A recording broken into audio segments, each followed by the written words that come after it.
Stop! Just calm down. Don't do it!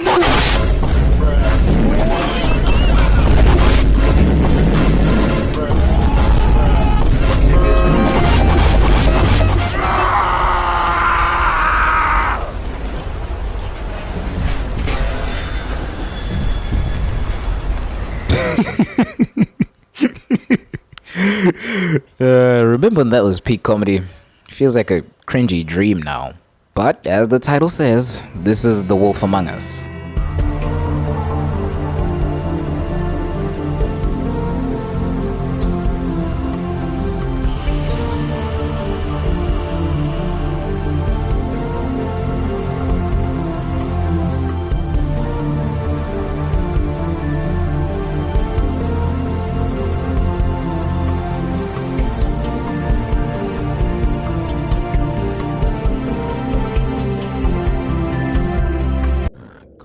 What? I can't read any of this shit.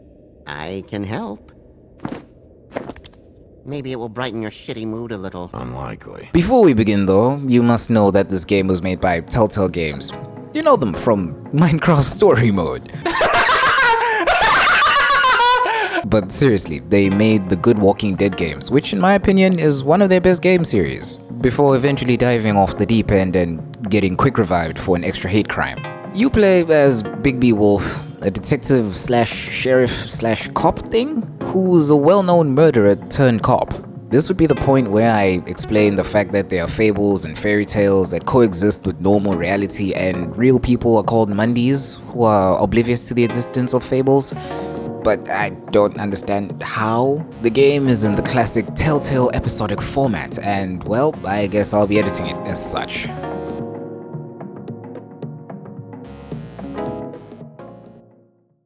Now, due to the fact that this game is choice-driven, I have no actual say on how your playthrough will go, but I will spoil the story for you, so I guess it won't matter anyway. You start off in a taxi going to an alert made by one of the fables, a frog. If this doesn't put you in the mood for the story you're about to play, I don't know what will. The frog, whose name Toad by the way, tells you that there's a fight going on upstairs and that they're going to break his property. You have a bit of banter and then head on up to find some guy trying to cop a field but has negative riz. Whoa, hey! You've got something on your face. Fuck are you talking about, you stupid? You casually break his jaw and tend to the woman who tells you she isn't leaving without getting her pay. So she was supposed to fuck him, but she didn't? He asked me if I recognized him, knew who he was. I said I didn't. He started beating him. Then you showed up, started beating on him. That about cover it, hun?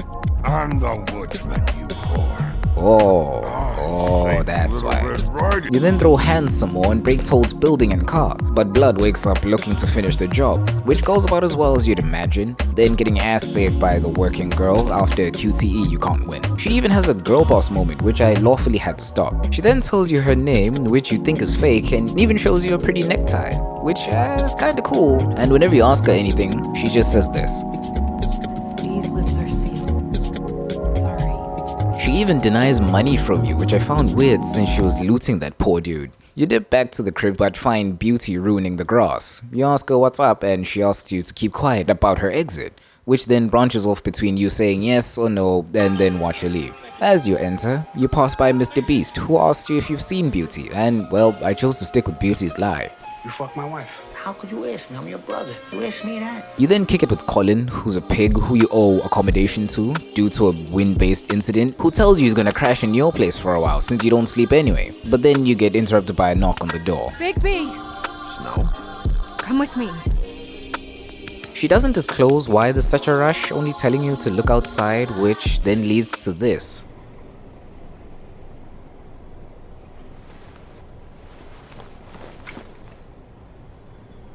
No. You knew this girl? She's not a Mundy, right? She's a whore. Oh no, she's dead. However, will I forgive myself for this? She did loot a body though. The bitch died. Is there something in her mouth? Oh god. You then investigate the area a little, finding out that someone put the head there to be found, not to be hostile. Snow then says you should report this to the mayor, that a fable has died, which I chose to follow, but well, not you. Next morning you get harassed by some guy who's actually reporting the dead girl as missing. Then meet up with Snow in the mayor's office, whose name is Crane, and geez, this guy is a dweeb. A corrupt dweeb though. You then meet Buffkin, Beast Boy's alcoholic uncle who actually can't be fired, who helps you in the pursuit of the whore's killer by bringing literal books of fables to find the identity of the dead girl, using the symbol that was on her ring, finding out that she had a husband as well as an interesting backstory. The story of Donkey Skin. There was once a great king with a beautiful queen.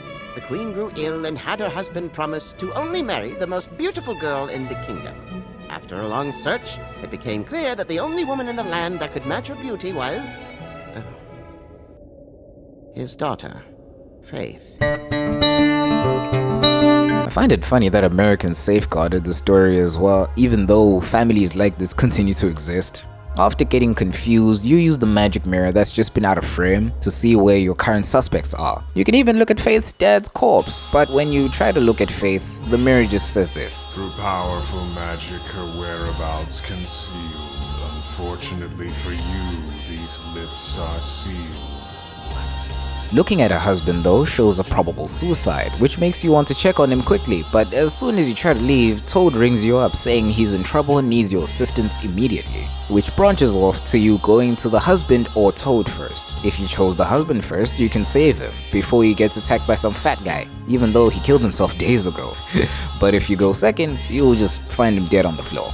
If you chose Toad first though, you can catch a glimpse of who was causing a ruckus, and wait, isn't that the same fat ass from the other place? No. Toad hides what happened in shame, even though he called you. Then Snow decides to comfort his son TJ, which allows you to either talk to Toad or knock him a couple to get the answers. You and Snow then almost flirt in a taxi and go to a bar, as that was the Woodman's last scene, to find Holly, the owner, and some other guy who's also a fable. They tell you that Woody isn't here, even though the game kept on pointing to the toilet. You investigate a little, trying to get them to fess up, but then he just shows up fresh from a shit and decides to come clean. But you don't know that he isn't lying, even leading to an altercation with One Eye, which you can tear off his arm if you wanted to. I wanted to. Yeah, this game likes 180s, you should get used to them. You then have a choice between arresting the fat ass or Woody, which afterwards leads to you finding the head of Snow White while arresting whoever you chose.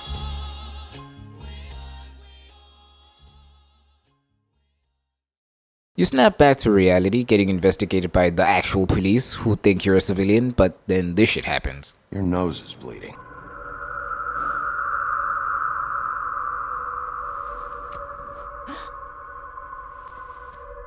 You missed a spot.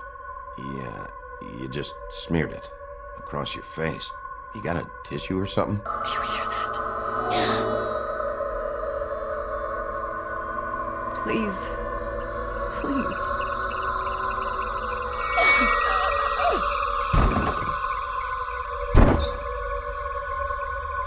I'm sorry. Just make it stop, please.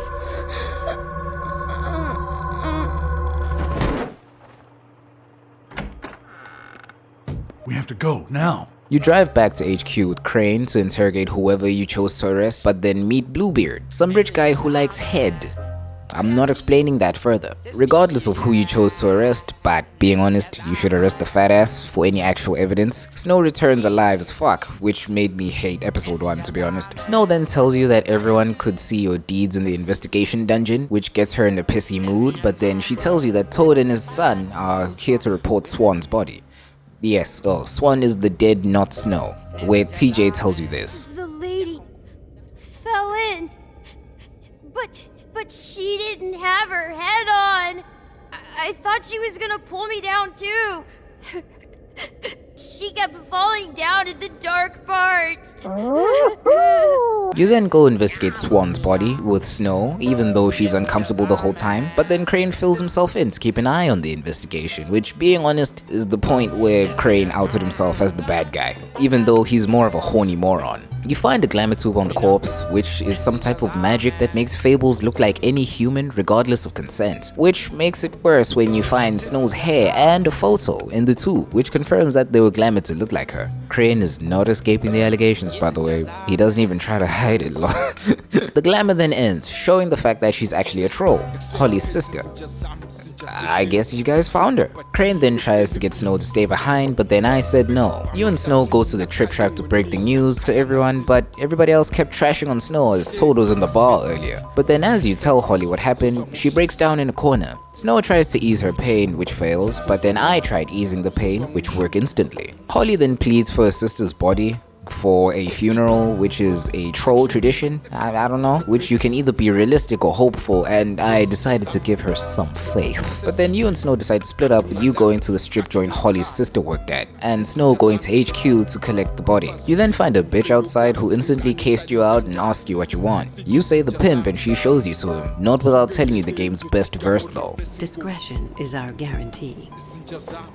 Once inside, you see Geordie, Hans, and a bitch whose name you get to know later. Geordie is the pimp of the pudding pie, running all the books and income, which sadly means for him he's the current target of investigation. You question him for a long ass time, being given the choice to use force at any point, but due to this game having good writing, I had to see it out. He gives you the books of the pudding and pie, but it's all encrypted as... I don't fucking know. You then go into the back where you find that bitch who's actually the Little Mermaid, but not little anymore. Her name is Nerissa, which translates to sea nymph, oddly enough. She then literally says nothing of value but forces you to get a room at a motel that acts as a sister business to the pudding and pie for clients who wish to look and touch, even using her own money if you're broke. As you try to go to your room, you get held up at the reception by Beauty, who ends up helping you to get to the room. But before you even get to the room, you fight a disgruntled beast who keeps on thinking you're fucking his wife. You ruined everything!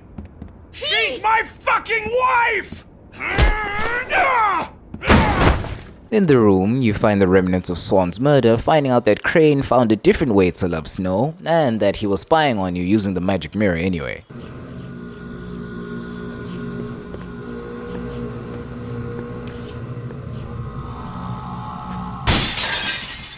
You a freak. That's what you are.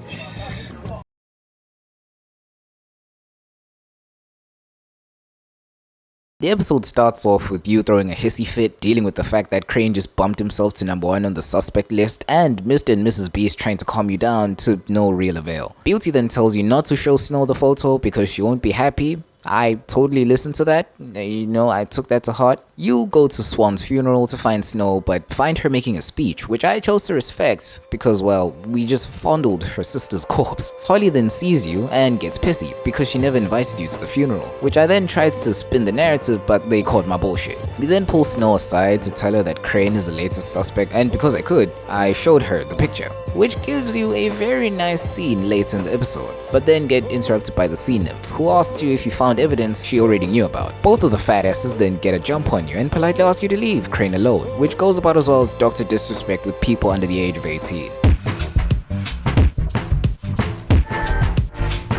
You then get medical attention from Dr. Swinehart, who tells you that if you keep getting violent, you'll probably die, but we both know that plot armor exists. You then find the now broken mirror missing a piece, leading to you and Snow looking through his stuff to find his location, but find the Book of Fables has a page ripped from it, showing that he's looking for some sort of ring and that he's going to go visit a witch, his witch. Baldbeard then butts himself into the investigation because he's a majority shareholder, and then are given the choice between going to one of 3 places: the Fatty's office, Crane's crib, or Holly's bar. Whichever one you choose, Blockbeard goes to any other one apart from Holly's bar to investigate for himself, which ultimately means when you get there, it'll be wrecked. At Crane's apartment, you look through some shit and find nothing of value apart from the fact that he left, and get the choice to indulge in a bit of corruption. But if you chose to go there first, you'll find some guy Jack stealing some of his shit, because word is already out that he left, and gives you the location of his witch. At the office, you find Flycatcher, whose backstory is actually quite brutal, who just cleans for the obese man. Looks like it's sweeping time. He tells you that they're informal detectives for the Fable, and even find files that they're keeping track on most of the Fables, but with a very obvious lack of skill, and find out that they don't really like involving anything with canines. If you riz Flycatcher enough, he helps you with the investigation, showing you a secret door that leads to the actual business that goes down in the office, handling off-brand glamour to fables. You can also find the witch's location there if you went there first, but then again, bald beard ruins everything. At Holly's bar, you find the boys enjoying a pint, well, one of them more than the other, and even break up a bar fight, which gives you the choice to redeem Woody, which I chose not to, and get to see a pretty funny jab at all Telltale games. You then go to Holly's sleeping quarters and look through Swan's shit, which gives you the location of the witch and her name, Auntie Greenleaf. You and Snow then go to Weedleaf's shoddy apartment and find a miner. Luckily, I'm not Ava. The miner then tells you that Greenleaf isn't home, which allows you to barge into the property and ultimately find nothing of value, but just as you're about to leave, you see a glamour tube. No. Please, just put that back exactly where you found it. No one is allowed to play with that. It's alright, honey. Bigby's not going to break You it. don't understand. She will freak out if she discovers I've let people in here and let them touch her stuff, okay? Not gonna break it. I just want to open it. No! Put it down! Please, don't! This isn't what you think! You gotta believe me. The guy isn't here, I promise! It's gonna be okay, Rachel. Please, I'm begging you. I don't wanna get in trouble. Auntie Greenleaf. It hurts when you do it that fast. So, I guess Ava would have been fine? Young Leaf then tells you that Crane was there but wanted a ring that lost its magic long ago, and that he was adamant that it would work on the girls at the Pudding and Pie. But then Snow has a power trip and demands you to burn the tree she's been using to make the illegal glamours, which I chose not to because the only trees I burn are wrapped and rolled. You then go to the brothy to find Crane's car parked up outside and casually harass Geordie on your way in to find him. You find him pathetically trying to get the girls to speak but then knock some sense into him, which ultimately shows you that he didn't do it, but that's still up to your interpretation at this point in the game. As you and Snow try to arrest him, you get ambushed, which could have been easily avoided if you listened to Geordie for even a second, but you meet the game's secondary antagonist, Bloody Mary. And no, she doesn't have a Russian accent. That's really a missed opportunity if you ask me. The obese men then kill you, but because plot armor, you wake up and are given the choice to kill one of them, and I hope you know my answer. Vodka then shoots you with a silver bullet, which I thought only killed vampires, but I guess werewolves are part of it, which leads to Snow letting go of Crane as that's what the man in the car wanted.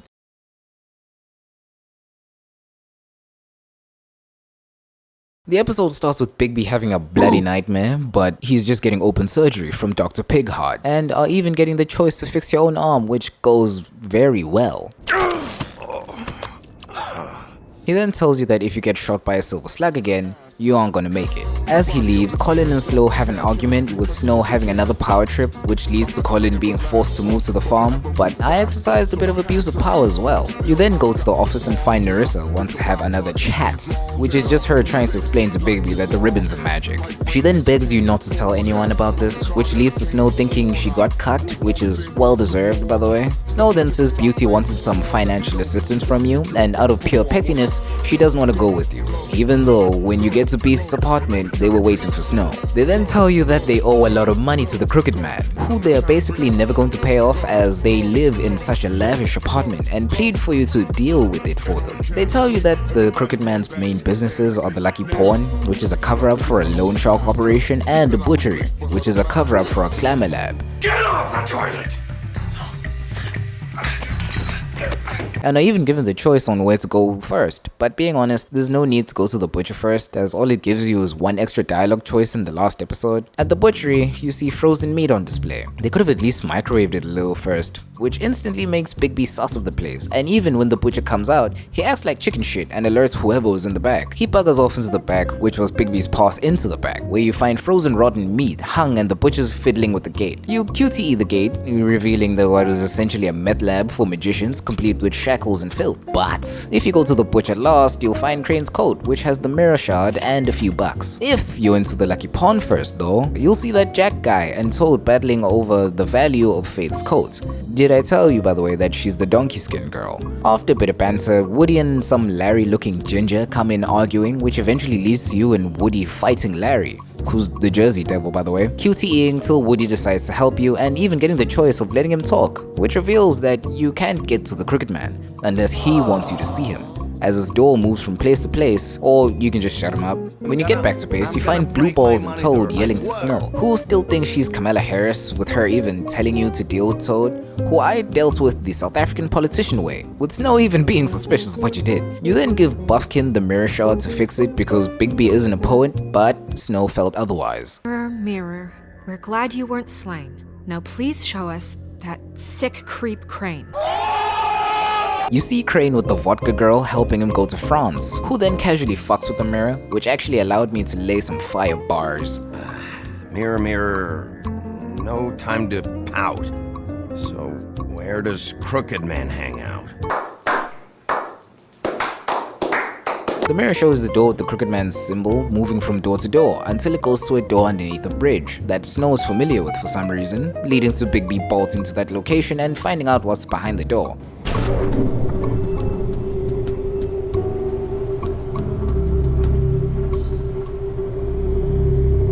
Double time, let's move! Time to go! Oh hey, it's the boy that cried wolf. He tells you that the Crooked Man asked him to escort you to him, which you can ignore, but I obliged because I found him fobbling.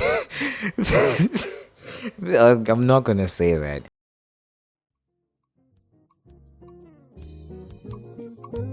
It starts off with the Crooked Man trying to rizz up Bigby, which worked extremely well. And if you don't know the killer, you're given this amazing line. Don't give me this employee bullshit. I know it was you.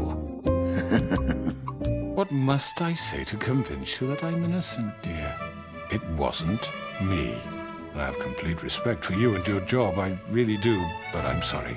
I simply can't divulge the transgressor. You then talk with him, deciding Geordie's fate with no one really trying to help him, but because I believe in fair judgment, I decided to book both of them in, which led to a QTE-filled fight which was actually pretty good, and even gives you the opportunity to kill Larry. You chase after him with me failing at QTEing, which QTE, for those who don't know, that is quick time event. Like, you know when the game tells you to tap A, move, press X, press Y. That's what a QTE is. TLDR. Picking between chasing the Crooked Man or Geordie, but if you chase the Crooked Man, you won't catch him, and eventually get to Geordie and his girl tending to his wounds. You see Geordie and his hun accepting their fate with you interrupting to arrest him, but then the bitch decides to feel guilty for the deaths of the girls, even though she was the one who was at risk before the Crooked Man threatened her life, and decides self-deletion is the best option. I did not oppose to her decision. Fuck! No! Damn it! With Geordie crying about his spouse committing seppuku, he asks you to end his suffering, which I declined. You go to an old factory that acts as the Crooked Man's hideout, which you didn't know about, and have a surprisingly comedic brawl with Bloody Mary, who goes on to full demon mode but was never a match for the big bad wolf. Reaching the Crooked Man, he points a gun at you, threatening to no-scope you but ultimately just doesn't want to die, which I obliged to because I wanted to see if it survived the trial. The two of you arrive at HQ, with all the fables present. Well, all the fables that matter anyway, having the Crooked Man stand trial. What did I do? Now the trial depends entirely on your actions throughout the game. If you're a bitch ass, no one forgets that you're a bitch ass. But if you're an objectively okay guy, the fables will more or less be indifferent to your case. The Crooked Man even gains a few points if you're a very shitty person, which made me pissed off because in my first playthrough, I acted like a dick to everyone. But because this is a YouTube video, I obviously had to get justice the correct way. There are ultimately 4 endings to this trial. Getting the Crooked Man killed, throwing him down the wishing well, which returns all items to Fableland, lose the trial and the Crooked Man walks free, or turn him into a bird. The bird option requires you not to burn Weedleaf's tree. After whatever happens, you go back to work. And if you're a particularly good detective, the fables in line will have a more friendly expression on their faces, but I'll never be nice to Blue Balls. You even meet with Toad and his son going back to the farm, even if you decided to represent the ANC, with the son giving you a snow for gift, which I decided not to accept. But before the credits roll, you have a small chat with Nerissa, who still wears her ribbon, explaining herself to you. That night, after Faith, I tried to warn Lily, but she wasn't with her scheduled appointment. So I did the only thing I could do. I left Faith's head at your doorstep. You? So, Faith was already dead?